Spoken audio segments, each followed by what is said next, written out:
오늘 갈라디아 설교가 마지막 마무리가 되겠습니다. 다음 주부터는 에베소서 말씀. 근데 다음 주는 한 주 쉬어가죠. 우리 스티븐 린턴 이사장님이 오셔서 설교해 주시니까. 그래서 그 다음 주부터는 에베소서 말씀을 나누게 됩니다. 갈라디아서 결론과 같은 그런 말씀이어서 여러분과 오늘 은혜를 나누려고 합니다.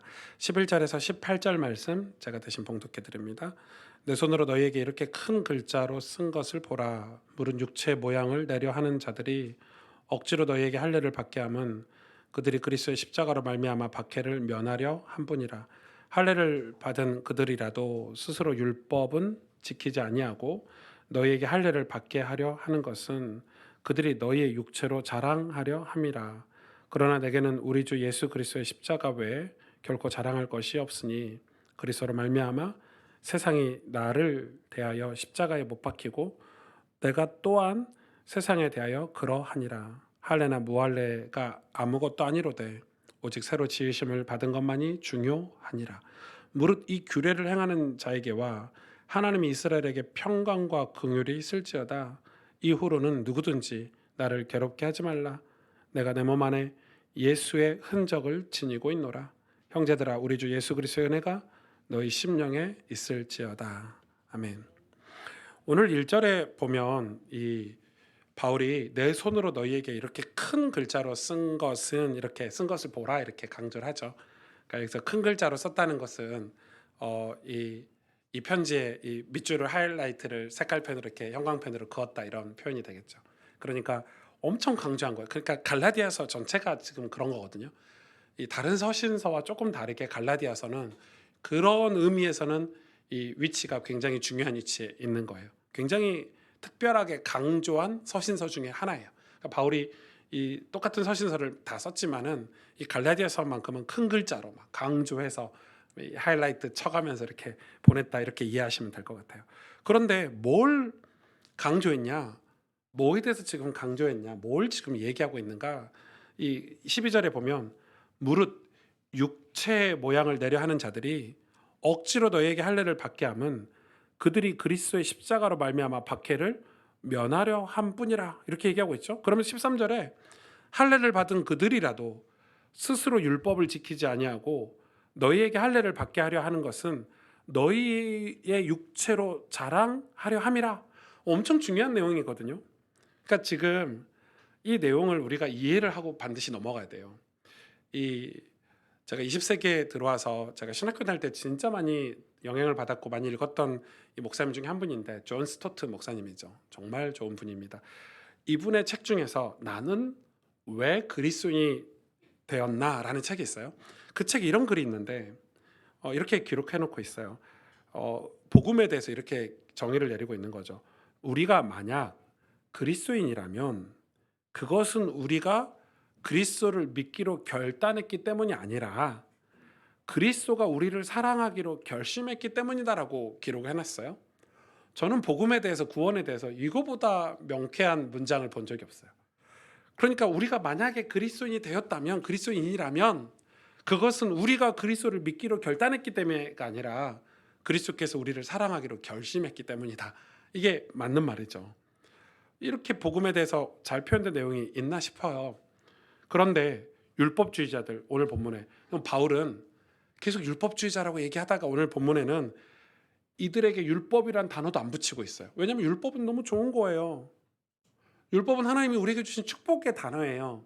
이 율법이란 단어도 이제 거기에 붙이기 싫은 거야. 그래서 뭐라고 됐어요? 12절에 육체의 모양을 내려 하는 자들이 이렇게 기록해놨죠. 그러니까 율법도 이제 그 사람들한테 안 붙였어. 율법주의자한테 붙일 만한 이 사람들한테 이 율법이라는 좋은 단어를 붙이기도 힘들어. 그래서 육체의 모양을 내려 하는 자들이라고 오늘 지칭하고 있어요. 왜 육체의 모양을 내는 자들이라고 이 사람들에게 지금 무슨 얘기를 하고 있냐면은 이 사람들이 육체의 모양을 내려고 하는 자들이 유대인들이죠. 유대인들이 그리스도인이 된 거야. 얘네들이 이방인들이 예수를 믿어서 구원받은 사람들에게 할례를 강조를 해요. 할례를 강조를 하는데 이 할례를 왜 강조하냐는 거예요. 이 할례가 뭐죠? 여러분 아시죠? 할례가 뭔지. 할례를 강조를 해요. 그러면은 예수를 믿고 그리스도인이 됐어요. 그리고 하나님의 은혜로 변화됐고 새 사람이 된 이방인 그리스도인들이 율법주의자들이 할례를 강조하니까 이 할례를 안 하면 마치 구원을 안 받는 것처럼, 마치 하나님께 쓰임 받지 못하는 것처럼 할례를 계속 강조를 하는데, 바울은 이거에 대해서 그 사람들의 심각한 오류를 지금 지적을 하고 있는 거예요. 할례를 왜 강조하냐? 그것은 자기들이 하나님의 사랑을, 하나님께 받은 그 사랑을 아직 깨닫지 못했기 때문이라고 얘기하고 있어요.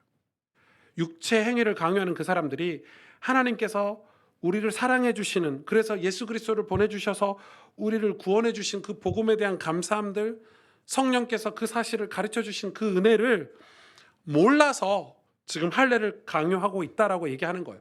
왜 할례를 강요하냐면은 육체 모양을 내려고 한다는 거예요. 할례를 강조하는 그들이 다른 수많은 율법들이 있잖아요. 여러분, 율법은 수천 가지 중에 할례가 하나 있는 거예요. 근데 이 할례를 왜 강조를 하겠습니까, 여러분? 이 할례를 강조하는 이유가 있어요. 만약에 이 율법주의자들이, 육체 모양을 내려고 하는 자들이 다른 율법을 다 지키면서 할례를 강조하면 이해라도 하죠. 그런데 그들은 다른 율법은 지키지도 않는다고 기록되어 있어요. 13절 보세요. 할례를 받은 그들이라도 스스로 율법은 지키지 아니하고 너희에게 할례를 받게 하려 하는 것은 그들이 너희의 육체로 자랑하려 함이라. 무슨 말이에요? 지금 율법주의자들이, 이 육체 욕심을 자랑하려고 하는 사람들이 이방인들보다 나은 게 없어요. 왜냐하면 이방인 그리스도인들은 엄청나게 지금 은혜를 받고 있어요. 자기 재산을 다 낼 정도로 은혜를 받고 있어요. 성령이 뜨거워요. 막 전도하고 이방 교회들이 막 부흥하고 있어요. 이 율법주의자들이, 예루살렘의 율법주의자들이 볼 때는 저들보다 나은 거라고는 할례밖에 없는 거예요. 자기들이 하고 있는 거라고. 그래서 이거를 할례를 강조해서 할례를 하지 않으면 구원받지 못한다고 얘기해서 이 사람들이 행여 할례를 하면 어떻게 되죠? 봐라, 내 말이 맞지. 너 나 때문에 할례했다? 너 내 제자다? 그 할례 했기 때문에 나는 이제 구원받았다? 이렇게 하는 거예요. 그러니까 이 사람들이 할례 받음으로써 이제 자랑하고 싶은 거예요. 그런데 이 사람들은 다른 수많은 율법은 지키지 않아요. 여러분, 이 할례는 굉장히 강력한 임팩트가 있는 거예요. 왜냐하면 남자의 생식기를 자르는데, 여러분, 구약에는 의료시설이 발달했습니까? 옛날에는 구약 고대 근동지방에서는 남자의 생식기 표피를 자르는데 이 날카로운 돌로 다 잘라냈어요. 얼마나 아파요. 그냥 우리가 지금 병원 가서 포경수술해도 아파 며칠 동안 움직이지도 못하는데 날카로운 돌로 그냥 잘라냈다니까요. 그러니까 이게 얼마나 임팩트가 있습니까? 와, 이거 한번 받고 나면 정신이 번쩍 차리고 소속감이 생기겠죠. 너 할례 받았어? 너 받았어? 아프지. 야, 그 할례 우리 다 받았구나. 우리는 할례 공동체야. 이렇게 되는 거예요. 이 행위적인 율법 엄청 체험적이죠. 모두가 그 과정을 거치면 구원받은 것 같은 느낌이 들어요. 다른 건 하지 않았더라도. 그런데 다른 율법은 지키지 않는 거예요. 예를 들어서 은혜 받으라. 서로 사랑해라. 이웃을 사랑하라. 하나님을 섬기라. 교회를 내 몸과 같이 섬기라. 사랑해라. 이런 율법들은 들리지 않는 거예요. 여러분, 예루살렘 교회가 왜 어려워졌습니까? 예루살렘 교회가 왜 어려워졌습니까? 왜 복음이 희미해졌나요? 할례를 안 해서 그런가요? 이사야 29장 13절 14절에 이 백성이 입으로는 나를 가까이 하며 입술로는 나를 공경하나 그들의 마음은 내게서 멀리 떠났나니 그들이 나를 경외함은 사람의 계명으로 가르침을 받았을 뿐이라. 이렇게 얘기하고 있어요. 신앙을 사람의 계명, 전통으로 가르침을 받았어요. 뭐가 없죠? 은혜가 없어요.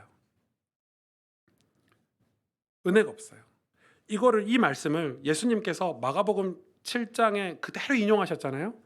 마가복음 7장 7절에 사람의 계명으로 교훈을 삼아 가르치니 나를 헛되이 경배하는도다. 그러면서 뭐라고 말씀하셨습니까? 너희가 하나님의 계명은 버리고 사람의 전통을 지키느니라. 또 이르시되 너희가 너희 전통을 지키려고 하나님의 계명을 잘 버리는도다. 이렇게 얘기하고 있어요. 우리가 이런 신앙의 오류에 자주 빠지죠. 처음에는 신앙생활 잘하려고 하던 행위들이야. 예수님 잘 믿으려고 뭔가를 해. 근데 이걸 계속 하다 보니까 이 올무에 사로잡혀 버려요. 그래서 처음 신앙생활 했던 그 신실한 마음은 다 사라지고 내가 했던 이게 중요한 거야. 내가 이거 했으니까 너희도 이거 해. 이거 아니면 신앙생활이 안 돼. 이거 아니면 예수님 믿는 게 아니야라고 그 올무에 사로잡혀 버리는 것들. 우리 뭐 장로님들, 권사님들, 또 목회자들 진짜 많죠. 그러면서 하나님을 섬기는 것, 하나님께서 우리에게 공급해 주신 그 은혜에 대해서는 하찮게 생각해 버리는 거예요. 소멸돼 버리는 거예요. 그래서 이게 전통이 돼 버렸어요. 여러분 이게 얼마나 많습니까? 뭐 찬양 반주자들 예를 드는 거예요. 찬양 반주 뭐 우리 교회에서는 서로 안 하려고 그러는데 다른 교회는 난리예요. 이 자리에 앉으려고. 반주를 했어. 이걸 10년 했어. 근데 목사님이 보니까 이 반주자보다 저 반주자가 하는 게 더 교회에 맞는 것 같아. 그래서 이 반주자는 다른 걸 하고 다른 일을 봉사하고 저 반주자가 시험 들어서 교회 안 나와. 그런 일이 교회 비일비재해요. 왜? 반주를 처음에 그런 마음으로 했을까요?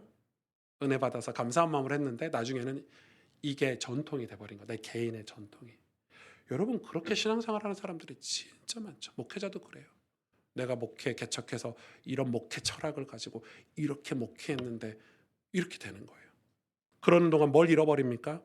원래 하나님이 계명을 주셨던 그 계명을 주셨던 하나님의 의도, 하나님의 섭리, 우리를 사랑하셔서 우리를 구원하시고 우리를 온전케 하시고 우리를 의롭게 하시고 거룩하게 하시는 하나님의 우리를 향하신 그 아름다운 뜻을 우린 다 저버리는 거예요. 그러니까 얘기하는 거예요. 마태복음 7장 12절 13절에 보면은 사람의 마음에서 나오는 악한 생각, 음란, 도둑질, 살인, 간음 이런 모든 게 사람의 마음에서 나온다는 거예요. 지금 이 할례를 지키는 게 목적이 아니라 할례를 주신 목적은 우리가 예수님이라는 십자가에서 죽으시고 부활하신 예수 그리스도라는 분을 마음에 모시고 우리 마음이 우리 영혼이 변화되기를 원하시는데 그 마음에 있는 더러운 것들은 그대로 두고 할례, 전통 이런 걸 강조하는 거예요.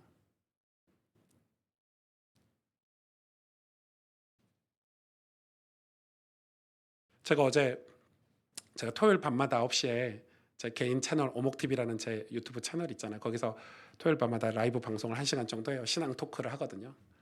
그냥 뭐 말 그대로 신앙 토크예요. 그래서 제가 어제는 목사의 신앙 양심에 대해서 1시간 정도 와주시는 분들과 이런 대화를 조금 하죠. 여러분 우리 마음은 다 양심이라는 게 있어요. 근데 이 양심은 타락했어요. 변질됐어요. 오염됐어요. 칼빈에 의하면 이 양심은 다 오염됐어요. 죄. 그래서 신앙이 있어야 이 양심은 올바르게 작동을 할 수 있는 거예요. 신앙이 있어야 이 양심은 제대로 작동을 할 수 있는 거예요. 그런데 신앙이 없으면 양심이 화인마저도 몰라요. 그게 잘하고 있는 건지 틀린 건지 분별도 안 돼요. 자기 신앙생활이 그래서 목사들은 자기 신앙생활이 제대로 하고 있는지 내가 정말 예수님을 잘 믿고 있는지 그걸 늘 점검해야 돼요. 목회자들은 교역자들은. 안 그러면 목회자 자체가 늘 성경을 공부하고 사역하고 남들에게 가르치는 직업이기 때문에 잘못하다가는 신앙이 빠져버린 그릇된 양심으로 사역할 수가 있어요. 그게 전통이 되면 무섭겠죠. 그게 오기가 되고 교만이 되고 오만이 되면 얼마나 무서울까요? 성도들도 마찬가지예요. 그래서 성경은 끊임없이 얘기하는 거 내 영혼을 돌보라. 자기 가정을 돌보라. 자기 자녀들을 돌보라. 내 가정, 내 신앙, 내 교회를 돌보지 않고 뭐 어떤 우리나라의 뭐 정치, 이념 이런 걸 그걸 얘기하지 말란 말이 아니에요. 근데 그걸 얘기하면서 거기에 매몰돼 버려요. 여러분 그런 목사님들 많아요. 처음에는 신앙으로 좌를 선택해서 가요.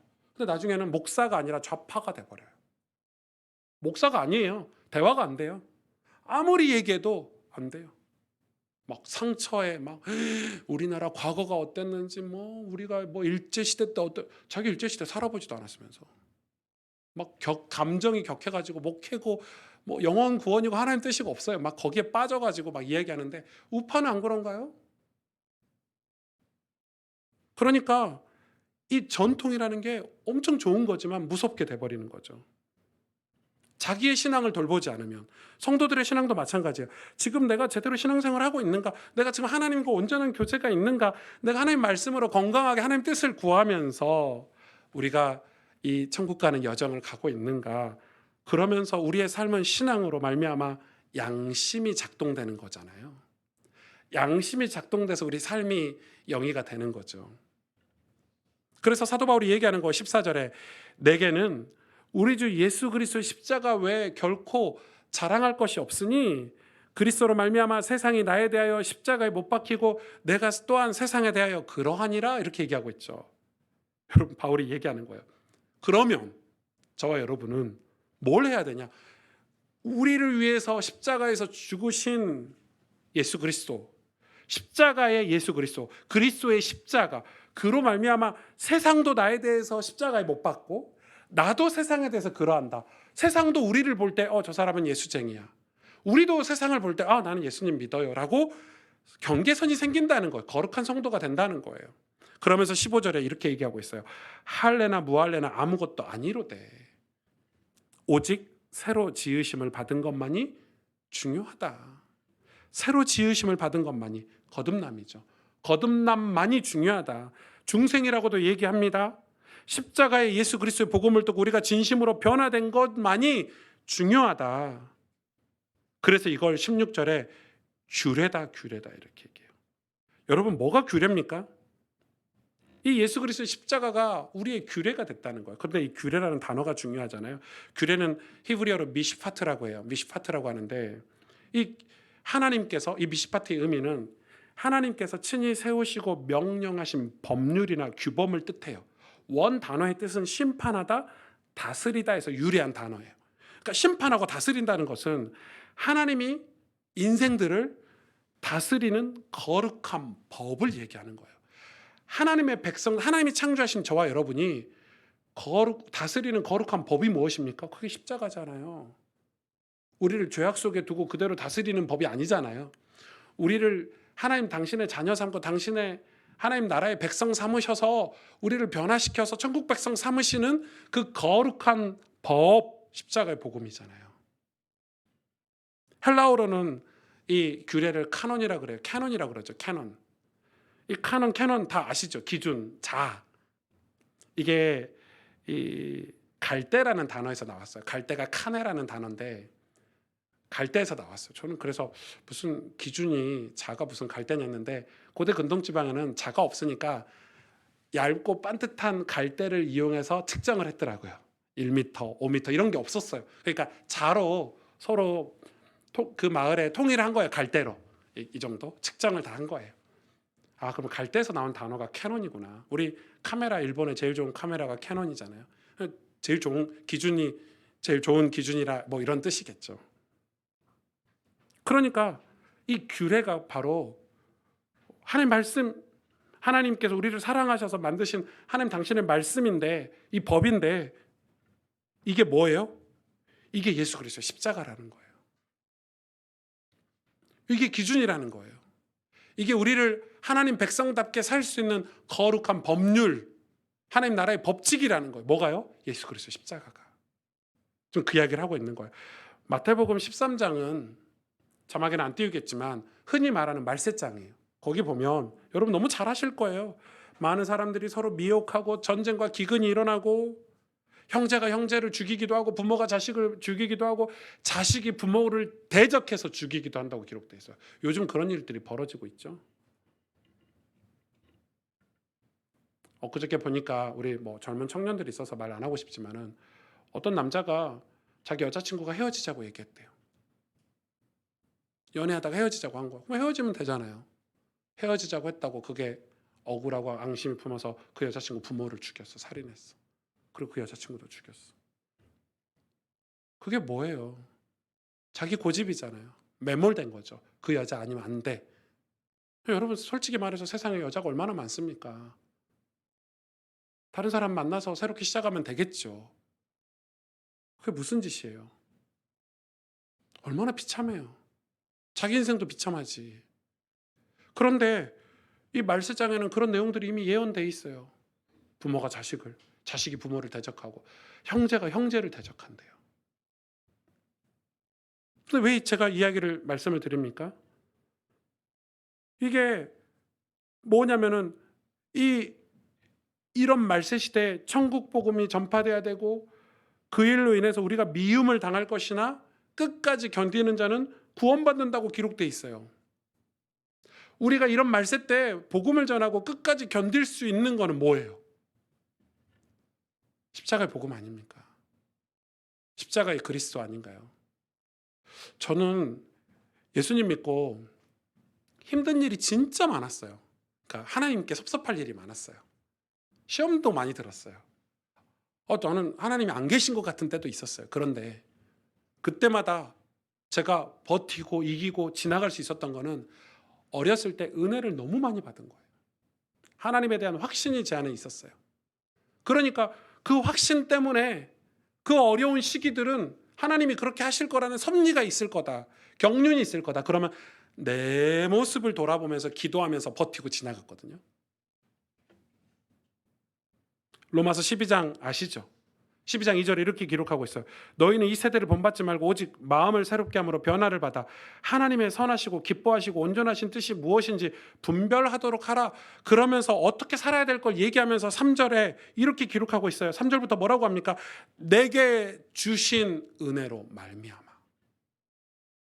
그래서 뭐 내게 주신 은혜로 말미암아 우리가 복음도 전하고 부지런하게 주를 섬기고 직분도 감당하고 뭐 이런 얘기를 하는 거예요. 이 말씀의 핵심은 무엇이냐면 바로 예수 그리스도의 십자가가 내 삶의 규례가 돼야 된다는 거예요. 규례가. 오늘 어린이날이죠. 어린이 주일이죠. 예. 엊그저께가 어린이날이었고 우리 할머니 할아버지들 또 부모님들 뭐 삼촌 이모 고모 다 고생하셨죠. 예. 요즘 어린이가 왕이에요. 왕. 그래서 네. 저는 어렸을 때 어린이날 이런 게 없었거든요. 엄마 아빠 맨날 일하러 가시고 안 계시니까 집에. 근데 요즘은 어린이날이 무슨 뭐 큰일 날 일이에요. 그거 안 지키고 선물 안 주면 뭐 집 떠날 기세예요, 아이들이. 제가 한 주 동안 이렇게 말씀 묵상하고 기도하면서 제 마음에 주신 하나님 마음이 있잖아요. 또 제가 결단하는 마음도 있었어요. 그게 뭐냐면 우리 교회 자녀들이 있잖아요. 우리 어린 자녀들이 있는데 이 자녀들에게 이 은혜를 가르치기 위해서 정말 많은 노력을 해야 된다 저는 생각이 들었어요. 그러니까 우리 아이들에게 십자가의 이 예수 그리스도의 십자가가 규례가 되도록 욕심을 내서 가르쳐야 된다. 욕심을 내야 된다 이 일은. 또 우리 교육자들에게도 부탁하고 싶었어요. 욕심을 내야 된다. 그리고 흔히 말하는 세상적인 단어를 써서 죄송하지만 우리는 이 일에 투자를 해야 된다. 우리 교육자들은 자녀들에게 복음을 가르치기 위해 더 노력해야 되고 그래서 우리 자녀들이 이 교회를 평생 다니면서 규례가 생겨야 되죠. 십자가의 그리스도가 나의 규례가 돼야 되는 거예요. 근데 그 규례가 만약에 이 교회를 평생 다니는데 없다면 우린 정말 하나님 앞에 부끄러운 회개, 부끄러운 구원. 그래서 저는 아이들이 은혜 받는 일에 정말 우리 모두가 투자해야 된다고 생각해요.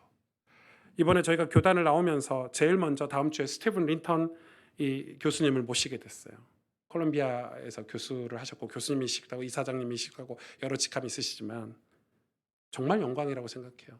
그래서 다음 주에는 우리 아이들이 뭐 유치부 유아부는 아니지만 오전 예배 때 우리 청소년 아이들이나 주일학교 아이들이 같이 말씀 듣기를 원해요. 왜냐하면 미국 할아버지가 우리 5대째 한국에 계시는데 선교사님 유진벨 가문에 미국 할아버지가 한국말로 이 한국 땅을 얼마나 사랑해서 그걸 저는 우리 아이들이 듣기 물론 한국말을 너무 잘해서 저분이 한국 사람인가 할 정도로 생김새는 완전 미국인이니까 6월 6일에는 원래 야유회를 매년 했었잖아요. 코로나 전에. 야유회를 준비하는데 너무 벅찬 거예요. 야유회 하기가. 환경이 안 돼요. 근데 사실 제가 야유회는 이게 마음에 담겨지지 않고 오랫동안 하고 싶었던 게 찬양 집회였어요. 이 찬양 집회를 처음으로 6월 6일 날 준비해서 해요. 근데 제가 그걸 하려고 하는 이유는 우리 교회 청소년 아이들이 주일학교 아이들이 그리고 청년들이 그런 찬양 집회를 경험해 본 적이 있나. 싸이 콘서트는 가봤지. 뭐 흠뻑쇼 이런 데는 가봤지. 뭐 뮤지컬은 가서 보지. 그래도 감동이 오는데 우리 아이들이 제대로 된 찬양 집회, 하나님의 영이 임재하는 그 뜨거운 집회를 경험해 본 적이 있나? 없을걸요. 아마 여러분도 없지 않아요? 제가 청소년 시기에 진짜 찬양으로 은혜를 많이 받았는데 제가 처음 교회 갔던 날을 기억하고 있잖아요. 중학교 3학년 때니까. 교회를 처음 갔는데 제가 저 뒤에 앉았어요. 새신자예요. 교회란 곳 자체를 처음 가본 거예요. 뒤에 앉아 있는데 그 사회자가 오늘 새가족으로 오신 오승주 형제를 앞으로 모시겠습니다 이러는 거예요. 저기서 여기 걸어 나오는데 야 진짜 괴롭더라고요. 야, 애들이 얼마나 학생들이 막 여자들도 있지 막 이제 막 박수 치고 환호해 주는데 제가 앞에 나가서 섰더니 갑자기 이 찬양을 불러요. 때로는 너의 앞에 어려움과 아픔 있지만 이 찬양을 불러주는 거예요. 그 찬양이 계속 들으니까 좋잖아요. 담대하게 주를 바라보는 너의 영혼, 너의 영혼 우리 볼 때 얼마나 아름다운지. 뒤에 말이 기가 막히죠. 너의 영혼 통해 큰 영광 받으실. 이 찬양이 그때 처음 들었던 교회 가서 찬양이에요. 그 축복송, 송정미 씨의 노래잖아요. 근데 그 찬양을 듣고 앞에 은혜 받았어요. 어려움과 아픔이 있지만 되게 힘들고 어려울 때 교회 갔으니까 너무 은혜가 되더라고요. 그래서 계속 흥얼거려서 그때는 뭐 이런 핸드폰이 없던 시절이고 뭐가 없으니까 교회에서 들었던 찬양을 기억해내서 학교 다닐 때 흥얼거리고 가는 것밖에 방법이 없잖아요. 아무것도 없을 때니까 맨날 너의 영혼 통해 버스 타고 학교 갈 때. 근데 나중에 제 믿음이 자라고 신앙이 자라면서 이 찬양이 하나님의 위로가 됐어요. 저에게. 하나님이 저를 통해서 큰 영광 받으시겠대요. 아, 하나님께 영광 돌리는 인생이 제 삶의 모토가 돼버린 거예요. 제 삶의 가치관이 돼버린 거예요. 이 찬양은 그래서 제 청소년 시기에 제 영혼을 지키는 하나님의 위로하심이었어요. 저게 위로가 된 찬양이었어요. 진짜 많이 불렀거든요. 이 규례. 여러분, 저는 우리가 신앙생활하면서 이 십자가의 은혜가 우리에게 규례로 가지고 있어야 된다고 생각해요.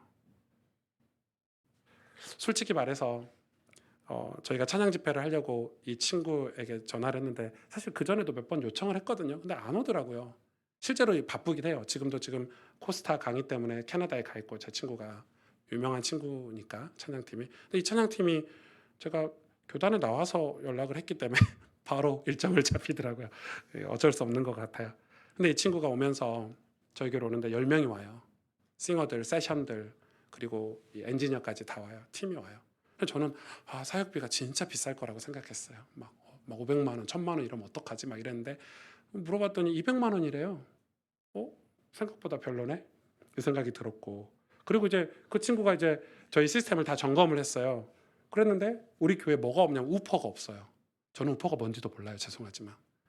성민 간사가 확인했어요. 우퍼가 없다. 우퍼가 사는 당 100만 원 정도 든다는 거예요. 제가 생각이 들었어요. 우리가 흔히 말하는 건데 너무 식상하지만 우리가 일주일에 커피 마시는 거 한 잔씩만 아껴도 우리가 성도님들이 이거 돈 모아서 이런 집회 매년 할 수 있겠구나. 제가 이번 주만 해도 커피를 5잔을 사 마셨거든요. 밖에서. 물론 제가 시간이 나면 교회 와가지고 우리 장로님이 커피 지원해 주시니까 달마의 커피를 이렇게 닮아서 마시면 그게 제일 좋은데 바쁘니까 이제 그럴 데가 없으면 사람을 만나야 되니까 커피를 마시러 커피숍에 가요. 그러면 커피 한 잔을 막 5, 6천 원씩 해요. 제가 이번 주에 계산해 봤어요. 커피 5번 먹었는데 5잔 먹었는데 6천 원짜리 5잔, 6잔이면은 3만 6천 원인데 둘만 먹었어요. 성식 목사도 사줘야 되지. 또 같이 신방하는 청년도 사줘야 되지. 5만 원, 6만 원이 일주일에 그러면 한 달이면 20만 원이야. 커피값만. 작은 거 아니에요.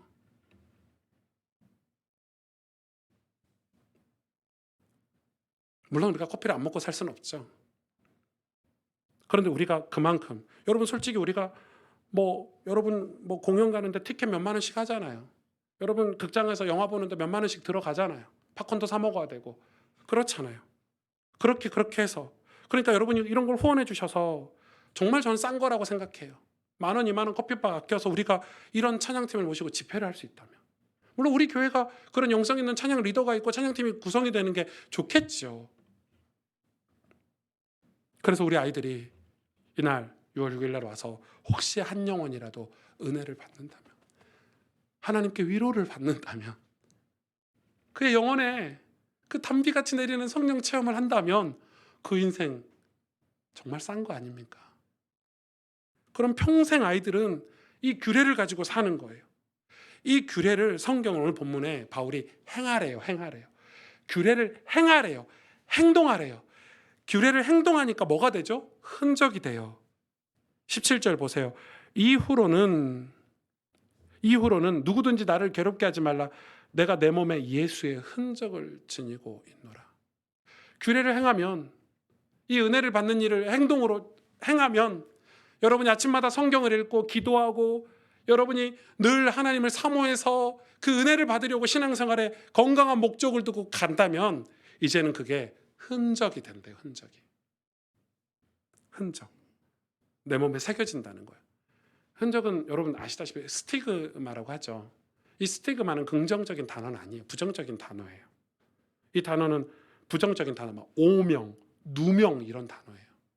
우리가 막 말 같은 데가 인장 찍잖아요. 이 말은 내 거야 하고 인장, 주인은 나야 하고 찍잖아요. 그걸 이제 스티그마라고 하는데 그거는 긍정적인 건 아니죠. 말은 자유로운 영혼인데 거기다 도장 찍어버리니까 얘는 누가 봐도 누구 말이야. 이거예요. 흔적이에요. 흔적이다. 우리가 세상에서 그래서 뭐라고 얘기하냐면 세상에서 나를 괴롭게 하지 말아라. 나 이제 흔적 가졌어. 나 예수 믿어. 나 하나님의 사람이야. 흔적이 심어지는 거예요. 그러니까 세상에서 볼 때는 부정적인 단어로 스티그마가 쓰여지는 거예요. 여러분 스티그마 흔적이 여러분에게 있으십니까? 전 예전에는 좀 제가 믿음이 별로 없을 때는 이렇게 우리 청년들하고 농구하러 가거나 뭐 운동하러 가면 이야기해요. 야, 목사라고 하지 마. 형님이라 그래. 운동하는데 목사라 그러면 불편하니까 형님이라 그래. 이야기를 해요. 그리고 애들이 전도사님, 목사님 부르다 갑자기 패스할 때 형님 이렇게 못하잖아요. 그게 뭐냐면 부끄러운 거예요. 제가 목사라는 게 드러나는 게. 여러분 그렇게 살면 안 돼요. 목사들은. 제가 잘못된 신앙생활을 한 거예요. 그게. 왜? 저는 제가 사람들이 저를 목사님이라고 얘기할 정도의 삶을 살려고 노력하고 있어요. 우리 아이들에게, 우리 성도들에게 부끄러움 없는 목사가 되려고 신앙생활을 하고 있거든요. 그래서 누가 목사님이라고 해도 세상 이미지는 안 좋을 수 있어요. 목사가. 그러나 저는 오승주 목사는 그렇지 않아요. 물론 제가 수준이 떨어져서 실망하실 수는 있지만 시험 들게는 안 사는 거예요. 왜? 예수의 흔적이 있어요. 규례가 있어요. 십자가의 그 보혈의 은혜가 제 삶의 기준이 되어 있어요. 너무너무 중요하죠. 그래서 하나님의 규례인 십자가, 그리스도의 십자가로 내 인생에 결론 났으니까 그 흔적을 가지고 있으니까 세상이 그걸 알게 된다는 거예요. 그래서 오명도 쓰고 음명도 쓰고 저 사람 예수쟁이네 이렇게 말한다는 거예요. 여러분 다 예수쟁이라고 한 번은 듣고 천국에 가시길 바랍니다. 축복합니다. 진짜 예수쟁이요. 진짜 신실한 그리스도인이요. 고린도후서 13장 5절에 보니까 너희는 믿음 안에 있는가? 자신을 시험하고 너희 자신을 확증하라. 여기서 확증이 흔적이죠. 확신하라. 확증해라.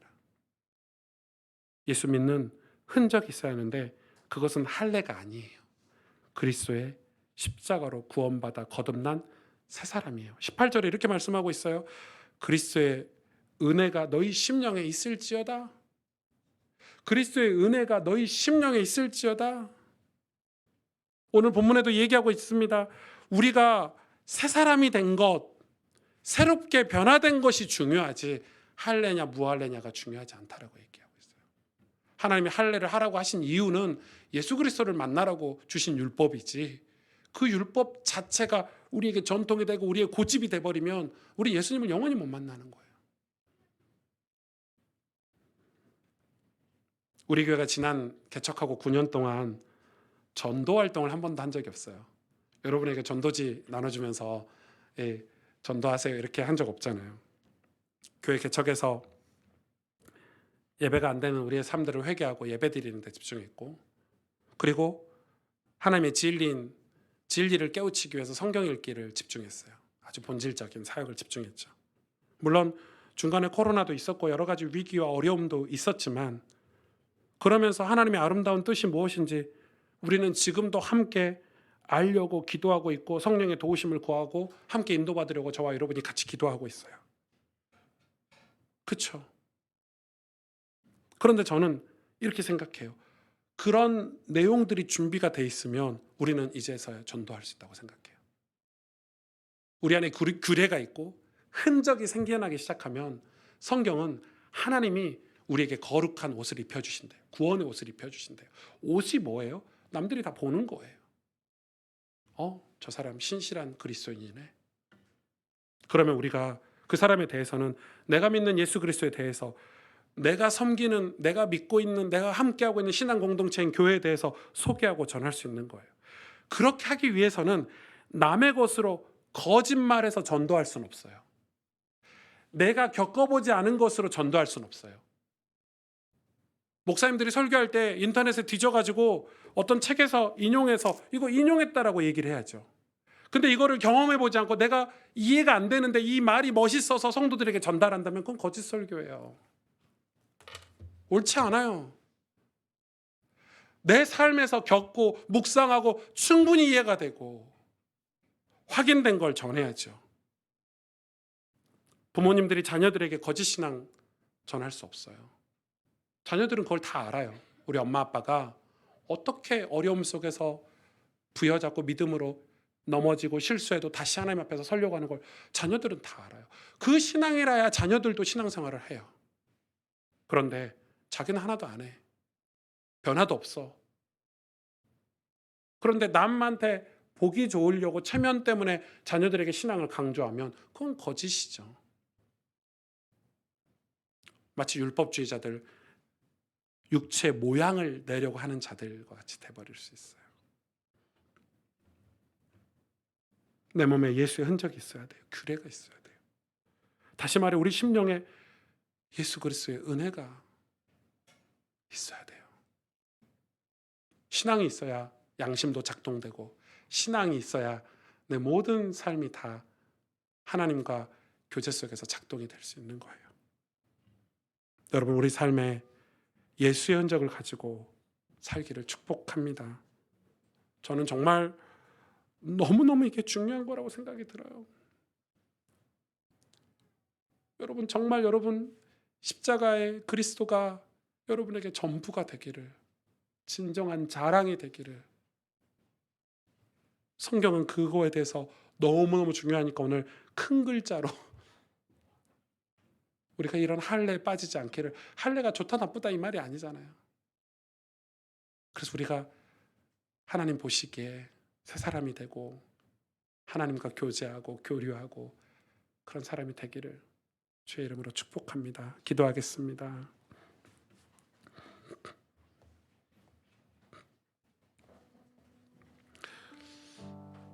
함께 기도하기를 원합니다.